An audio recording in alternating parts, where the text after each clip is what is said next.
Apocalipse 6, 9, 10 e 11. Abra sua Bíblia e acompanha comigo. Apocalipse 6, 9, 10 e 11. Quando ele abriu o quinto selo, vi debaixo do altar as almas daqueles que tinham sido mortos por causa da palavra de Deus e por causa do testemunho que sustentavam. Clamaram em grande voz, dizendo: até quando, ó soberano Senhor, santo e verdadeiro, não julgas nem vingas o nosso sangue dos que habitam sobre a terra? Então a cada um deles foi dada uma vestidura branca, e lhes disseram que repousasse ainda por pouco tempo, até que também se cumprisse o número de seus conservos e seus irmãos que iam ser mortos, como igualmente eles foram. Amém? João tem uma visão extraordinária sobre os vencedores, os mártires da fé, aqueles que não estão apenas dispostos a serem religiosos, mas que estão dispostos a morrer por causa do Evangelho, por dois princípios aqui. João viu estas almas, ele viu debaixo do altar as almas daqueles que tinham sido mortos, por dois motivos principais. E eu quero trazer uma palavra não teológica apenas, mas uma palavra de revelação, meus irmãos. O altar é lugar de sacrifício. E lá no Velho Testamento nós encontramos dois: o altar onde os animais eram mortos, e o de lá de dentro, onde um pouco do sangue daqueles animais eram lançado ali, semeado, espargidos ali. E há no céu um altar eterno. E esse altar eterno no céu, preste atenção no que eu vou dizer, ele serve de testemunho eterno pelo compromisso de vida dos vencedores aqui na terra. Amém, meus irmãos? O seu sacrifício aqui na terra não será esquecido. Aquele dia que você pegou o seu carro e colocou no altar, não estou falando que o pastor vai fazer templos e um monte de coisa. Quando a igreja primitiva entregava seus bens, era redistribuído a partir daqueles que necessitavam mais. Eu estou falando de sacrifício de verdade, não estou falando daqueles que entregam o resto e acham que Deus aceitou. A Bíblia diz que há almas de pessoas debaixo do altar, quer dizer, há um altar eterno que vai contar uma história eterna. Amém? O altar é o lugar onde se conta a história da adoração e do sacrifício. Então João vê esse altar, e debaixo desse altar, o que havia ali, debaixo desse altar, sustentando esse altar, sustentando essa história, sustentando esse altar eterno que conta um testemunho. Nós temos, qualquer dia eu vou falar de altares aqui, o altar da cruz, aonde conta o testemunho do sacrifício vivo de Jesus, amém? Mas aqui o selo é aberto para mostrar o altar que conta a história daqueles que morreram por causa de Jesus Cristo. Aleluia, meus irmãos! Quantas vezes seus familiares riram de você quando encontraram o envelope de dízimo no seu quarto? No dia que a família se reuniu para uma cervejada, você pegou sua Bíblia e foi para a igreja, e riram de você. Quando na escola aquela menina ofereceu um sexo fácil e você se absteve, e você levou nomes. Quantas vezes você devolveu aquela moedinha lá na padaria, não era sua, o troco era mais, você devolveu. Quantas vezes você foi chamado de mole porque perdoou os seus inimigos, e quando falavam mal de você, você falava bem? Quantas vezes você pegou o seu carro para levar os irmãos para casa, trabalhou para limpar, para cuidar, para servir, foi dormir mais tarde? Quantas viagens por causa de Jesus? A sua vida foi entregue, e à medida que o tempo vai passando, ela vai sendo mais entregue ainda. Não há no nosso coração desejo maior a não ser aquele de estar entregue ao Senhor. Algumas pessoas, eles pegam a Bíblia, leem bem rápido, fazem uma oração bem rápida. No serviço eles ficam lá 8, 9, 10 horas ou mais. Mas quando se trata das coisas de Deus, é tudo muito rápido, porque não tem tempo. Não vamos ver essas pessoas no reino, meus irmãos. Não se iludam. Não se iludam. A Bíblia não diz que religiosos ou simpatizantes entrarão nos céus. Entrarão os filhos. Amém? Aleluia! Quando João olha para aquele altar, ele vê debaixo do altar, sustentando o altar, contando a história do altar da eternidade, almas dos mortos, almas daqueles que foram mortos por duas coisas principais que ele diz aqui. Foram mortos pela palavra de Deus e pelo testemunho. Amém? Eles foram mortos porque defendiam e pregavam e ensinavam a palavra de Deus. Não fala de uma placa religiosa, não fala de um posicionamento. Como é que Jesus fazia com seus discípulos? Como é que os apóstolos faziam? Eles iam para a sinagoga, eles iam para as feiras, para todos os lugares, e assim diz o Senhor, e descascavam a palavra. Amém, meus irmãos? Como é que alguém consegue passar 10 minutos no WhatsApp, se não colocar a palavra? O que João vê são aqueles que foram mortos porque o mundo odeia a palavra de Deus. Gosta de religião, gosta de fazer festa. Quer juntar gente? Faz festa. Mas começa a ministrar a palavra.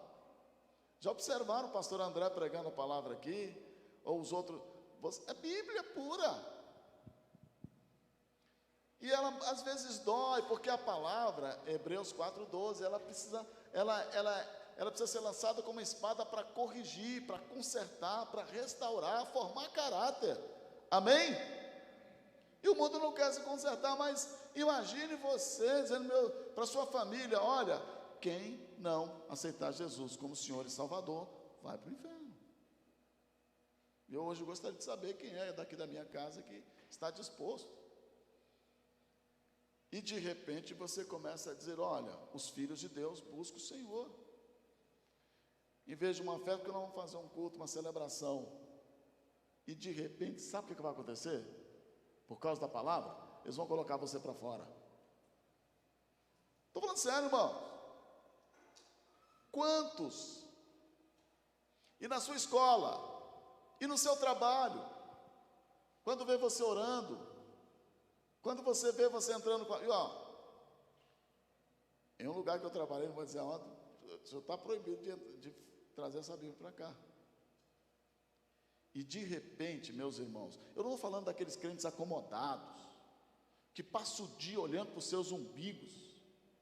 Eu estou falando daqueles que têm uma paixão, um amor, um compromisso, o coração ardendo por Jesus. Amém?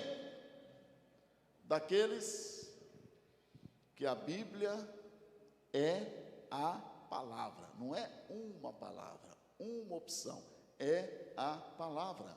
Amém, meus irmãos? Que quando vai decidir seus negócios, suas vidas, diz: olha, primeiro, antes da gente decidir, eu preciso consultar a palavra de Deus. Essas pessoas foram mortas por causa disso. Amém? Porque quando apresentaram outros deuses, eles não aceitaram. Porque quando mandaram eles se calar, eles disseram: porque nós não podemos deixar de falar daquilo que temos visto e ouvido. Eram pessoas que, acerca da palavra de Deus, não se calavam, como Pedro. Eram homens e mulheres que nas oportunidades que tinham, e quando também não tinham, ele ministrava a palavra. Aleluia! Eles foram mortos por causa da palavra, porque a Bíblia diz que nós devemos pregar em tempo e fora de tempo. Amém, irmãos? E se você começar nas redes sociais, falando de Jesus, mostrando como as pessoas precisam aceitá-lo, e dizendo mesmo que é chegado o reino dos céus, não tem outro caminho, que amanhã pode ser muito tarde, e que se não confessar Jesus hoje como Senhor e Salvador, já está condenado, você vai ser excluído das redes sociais. Falando sério, irmãos, mas é a palavra, não é? Não é que você está sendo chato, é a palavra. Fazer o quê? Jesus falou, quem crê e for batizado, hein? Será salvo. Quem não crê, já está. É palavra. Agora preste atenção, meus irmãos. Quantos homens e mulheres, servos de Deus, nessa noite, nesse dia, foram expulsos de suas casas, excluídos das suas escolas, afastados dos seus trabalhos, ou vigiados, porque eles resolveram pregar a palavra. Só isso. Não só aqui, em tudo quanto eu conversei ontem, em algumas vezes que eu fiz, de pessoas que foram colocadas para fora de casa. Eu conheço gente, porque eles resolveram pregar a palavra. E me lembro de um dia que eu fui à igreja com a minha querida tia, muito religiosa, e aí pegamos uma fila, e eu estava indo, eu tinha 12 anos. Quando chegou diante de uma estátua bem grande, né? Aí tinha um senhor lá, um religioso, que ele diz, agora vocês vão beijar. Eu falei, eu não vou beijar. Não adorarás, não terás outro Deus diante de ti, não adorarás. Aí eu recitei, né, os mandamentos. E aquilo foi uma afronta, eu fui criticado em casa, tive problemas com a família e tal. Falei, não, mas está escrito na Bíblia. Está escrito na Bíblia. Está escrito também, mas não é só isso que está escrito, porque a gente gosta de citar só os versículos, né? Mas está escrito na Bíblia também, que se você tiver duas roupas, uma você tem que repartir com quem não tem. Está escrito. Aquele que prega contra a idolatria de imagens também tem que pregar contra a idolatria de bens. Entende, meus irmãos? Está escrito. João Batista começou pregando isso, o ministério dele. E aí, estes homens e mulheres que resolveram defender a palavra e pregar a palavra de Deus, eles foram mortos. E também testemunhar acerca de Jesus Cristo. Irmãos, não podemos nos cansar de dizer que Deus enviou o seu único Filho, que viveu nessa terra, que foi tentado e provado, e foi para a cruz e morreu numa cruz, ressuscitou no terceiro dia e voltará. Esse pequeno credo, né? Esse pequeno princípio, nós precisamos testemunhar de Jesus todos os dias. Olha, eu creio de todo o meu coração que nesse planeta pisou o próprio Deus encarnado em um homem chamado Jesus, que se fez Cristo. Eu creio, amém? E testemunhar como a coisa mais importante e a maior verdade da sua vida. Um dos grandes problemas que nós temos hoje na ascensão, à medida que o anticristo vai se ascendendo no domínio e no controle da terra, nos meios de comunicação, os meios bélicos e tudo, é a verdade simples de João 3,16. Porque Deus amou o mundo de tal maneira que deu seu Filho unigênito, para que todo aquele que nele crê não morra, Nós temos vida eterna. A gente não está pregando mais isso. Que Cristo veio em carne, morreu, ressuscitou e vive e voltará. Parece um bando de loucos, de lunáticos. Se você começar a pregar isso, você pode ser preso, você pode ser excluído do seu trabalho, você pode ser afastado até da sua família, da sua casa.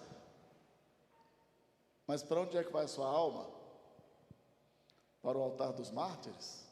O altar da eternidade? O altar daqueles que testemunharam de Cristo e da sua palavra. Quem crê, diga amém. Aleluia.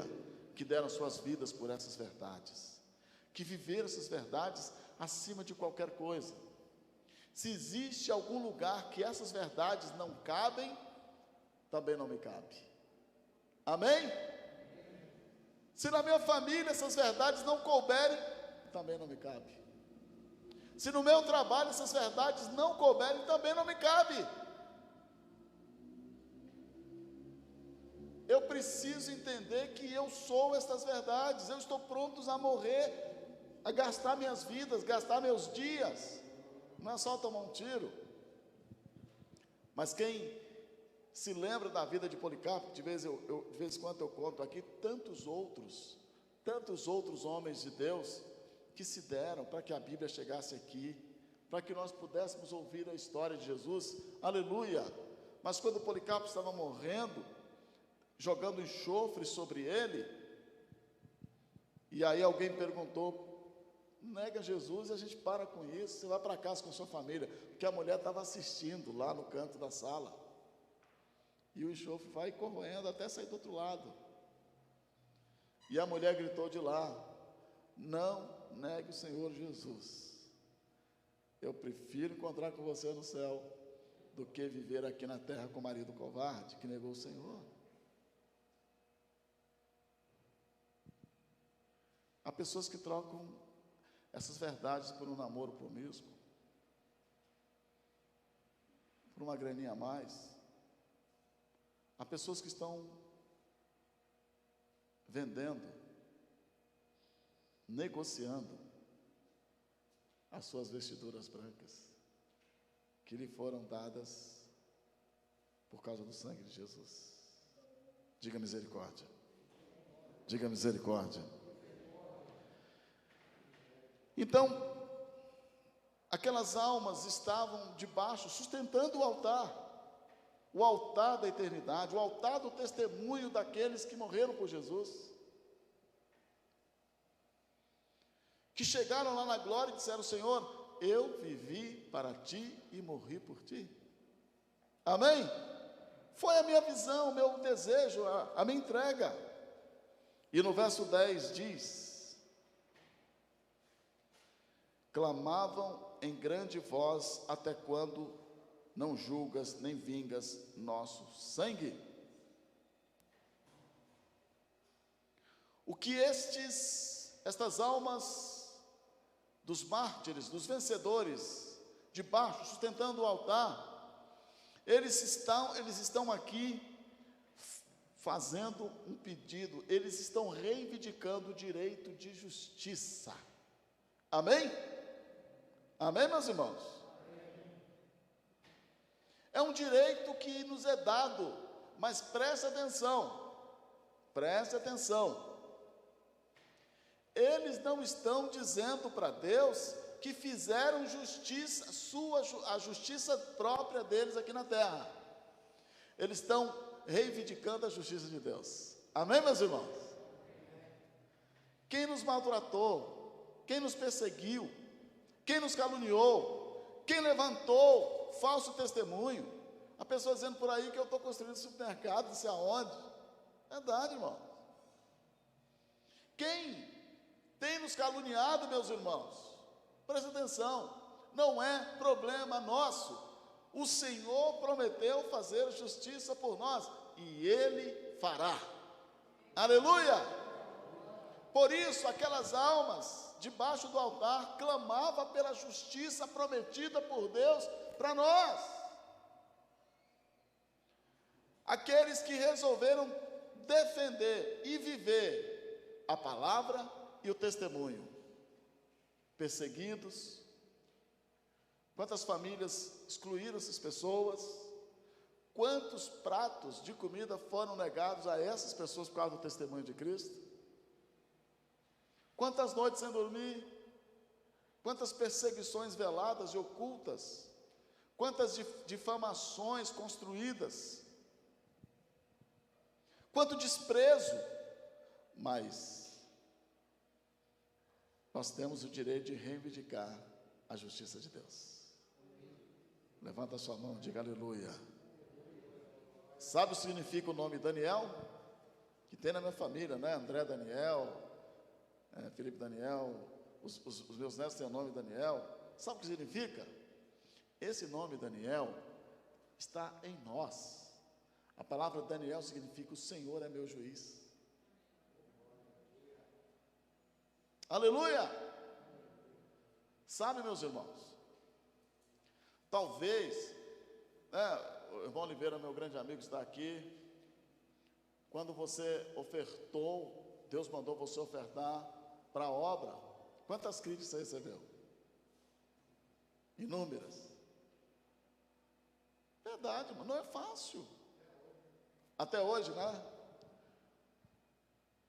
O Senhor anotou todas elas e será o seu justo juiz.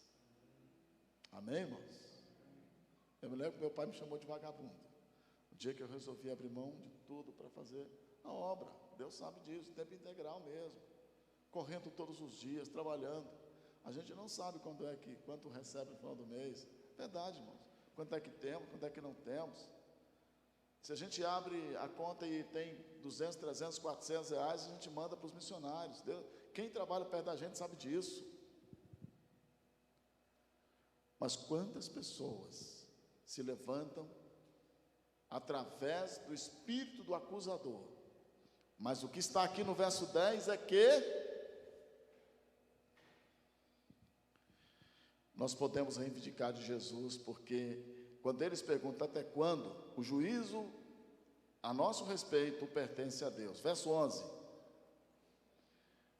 que está escrito aqui no verso 11? Então a cada um deles foi dado uma vestidura branca. Eles disseram que repousasse ainda por pouco tempo, até que também se completasse o número dos seus conservos e seus irmãos, que iam ser mortos, como igualmente eles foram. A vestidura branca, o repouso por algum tempo, até completar os dias. O juízo virá. Amém? Não se preocupe. O Deus da eternidade não se esquece. Você não precisa ficar fazendo justiça com as suas próprias mãos. É uma exclusividade de Deus. Amém? Mas enquanto você espera, você aguarda no Senhor, Ele te dá uma vestidura branca. Amém, irmãos? Essa vestidura branca é uma unção de autoridade. Irmãos, no reino de Deus você será tremendamente respeitado. Ali está aquele que deu a vida pelo Senhor Jesus, pelo nosso grande Rei.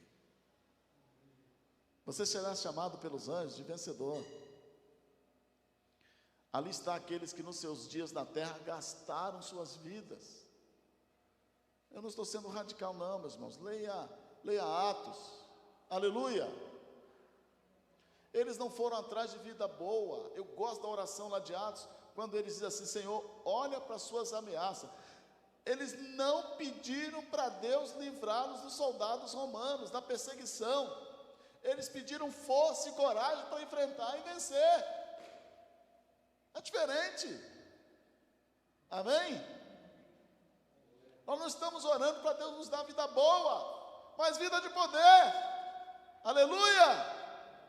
Nós não estamos aqui orando para Deus nos dar vida fácil, facilitar as coisas.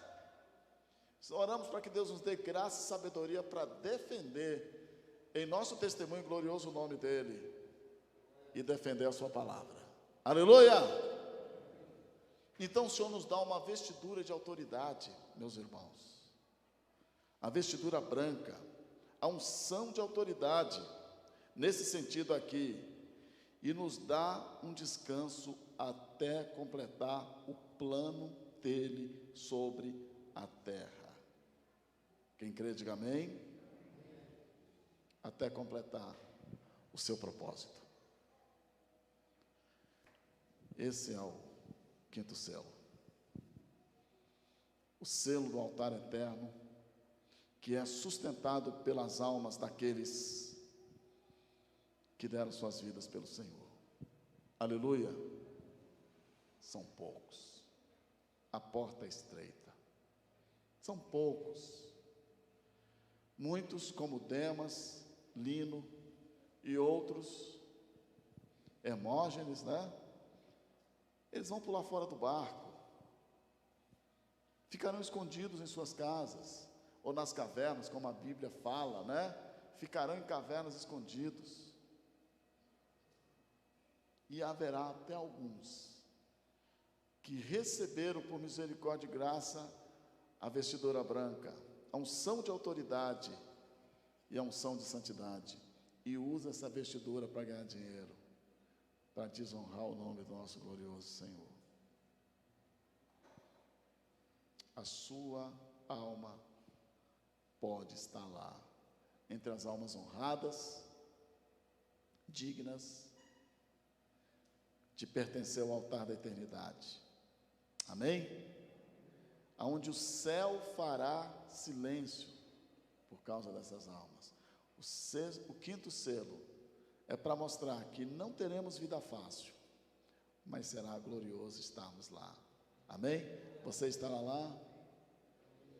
Você é aquele tipo de gente que não busca vida fácil, mas vida de poder no Senhor, que não está nem aí, mas que a sua responsabilidade é defender a palavra e o testemunho.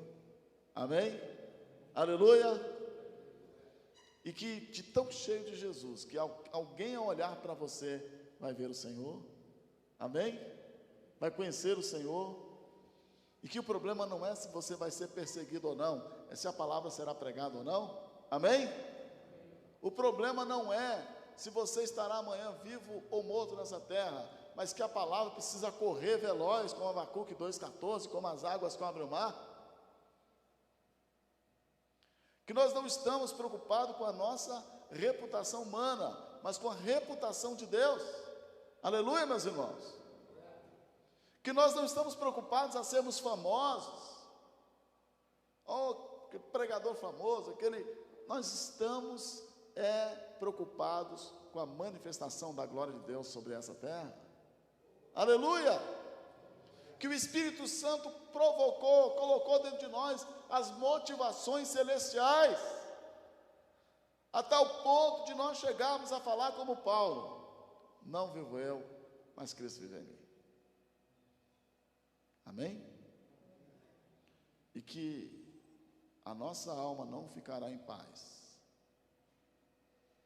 até nós estivermos plenamente a serviço do nosso Senhor, servindo, cuidando, ajudando, fazendo aquilo que a palavra diz. Ali sim nós estamos descansados. E se isso abreviar nossa morte aqui na terra ou não, não importa.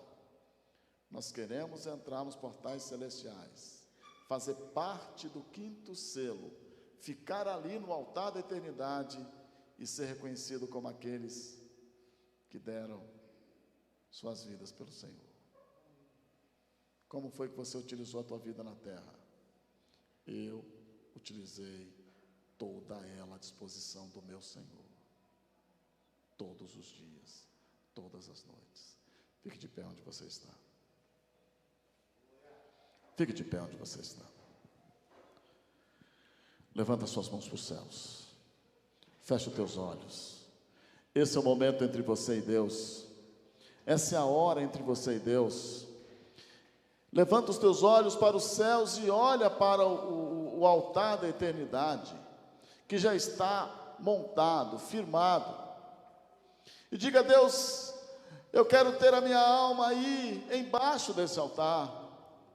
Ó Deus, eu quero ser participante daqueles mártires, daqueles vencedores que viveram para Ti e morreram por Ti, Senhor.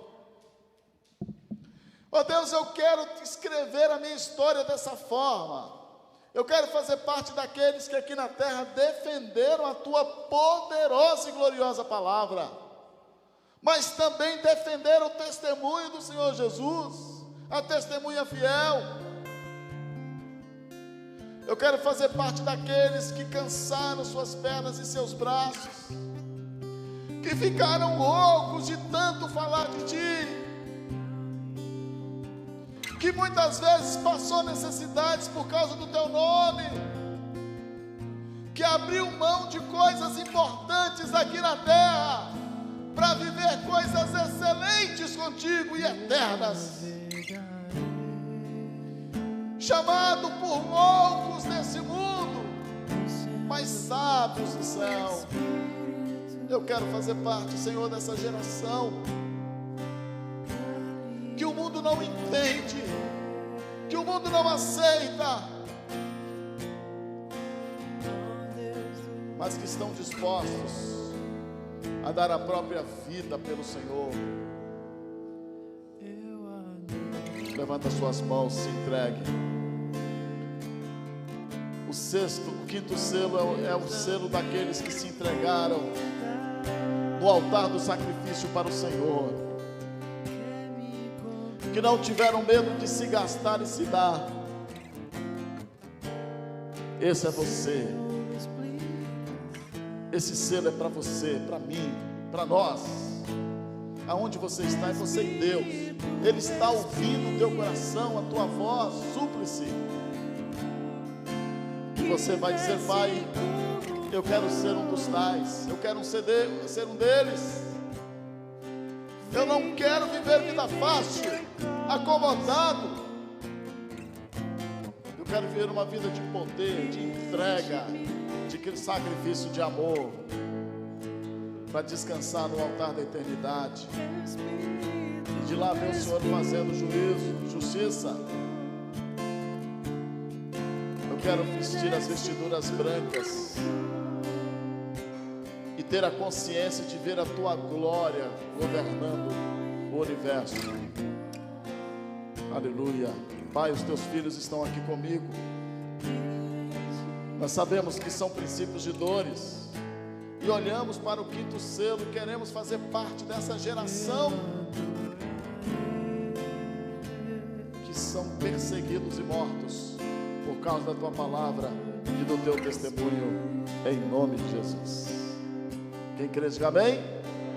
Quem crê, diga aleluia.